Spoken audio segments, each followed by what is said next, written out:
nagluto siya ngayon. Wow! Hey guys! So, for today's video, we are going to the beach. Wow! So, today is Saturday. And naisipan kong dalihin ang mga bata sa beach. So, let's go!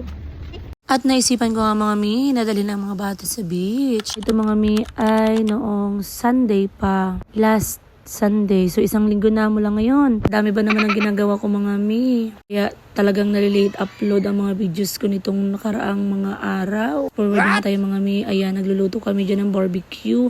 Habang ang mga kambal ay yun, busy maligo. Harap maging bata ulit mga mi. Kasi wala kang poproblemahin. Tingnan mo naman mga mi. Enjoy na enjoy ang mga anakis ko sa dagat. Parang sirena. Makikita nyo ang anak ko ngayon mga mi ay ambot na lang. Nagkaroon ng pagkadami-daming sunburn. O ba naman maghapon ka dyan, naglangoy-langoy ka dyan, hindi ka masunog.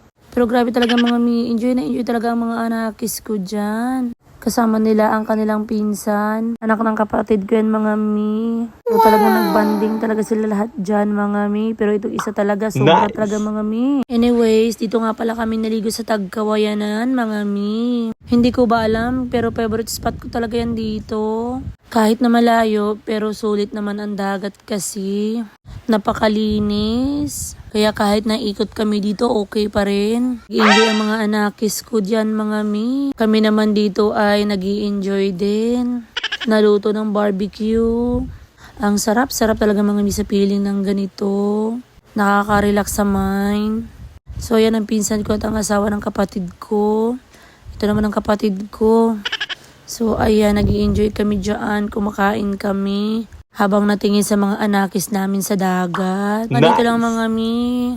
Sa susunod ulit. Bye!